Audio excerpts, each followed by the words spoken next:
जैकबाबादाम मजदूर शहरी इतिहाद तरफाश और बहुत मुतासरा मेहनत कशां इमदादी सामान न मिलो खिलाफ एहतजाज कया।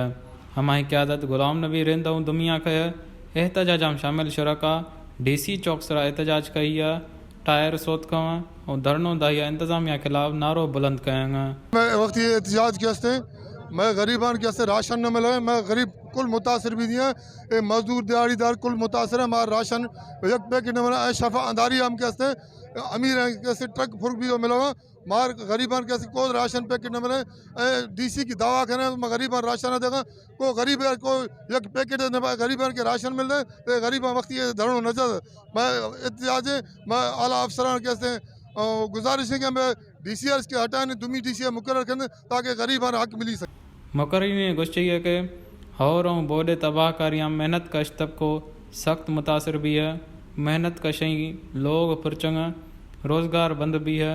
हमारी वजह से मेहनत कश लंघण और बदहाली शिकार भी हो चुके हैं। जी मजदूरन के कहीं रिलीफ न मिली है, चाहे सिल तगारी वारो है, चाहे रक्शे वारो है, चाहे रेडी वारो है, कोई भी मजदूर है कहीं जो गरीब जो दाव फरियाद कोई बुधो न तो वने। DCO साहब के साथ रिक्वेस्ट था करूँ खुदाया अगर कहीं वडेरे शाइन के छड़े करे कहीं मजदूर के ख्याल कर तो के अल्लाह अजर भी। लेकिन डिप्टी कमिश्नर मुतासरीनी बजाया मनपसंद मर्दुमार और सियासी असर रसूख इकन वारो वार इमदादी सामाना बहर करेंगे जेको मुतासरीन ज्यादती न दिहाड़ीदार है। अभी क्या करें हम भीख मांगे सफेद पोश आदमी कहाँ जाए। मुतालबा यही है कि गरीबों को राशन दिया जाए, मजदूरों को राशन दिया जाए, हमारा यही मुतालबा है। ये दूसरी बार है, अगर नहीं हुआ तो फिर रोडों पे आएंगे भूखे मरने से फिर गोली खा के मरे चाहे। मुतासरीन बेयारो मददगार निश्चय हमारा गुस्से के मुंतखब नुमाइंदा मेहनत कशई कोई दाद रसी न खे।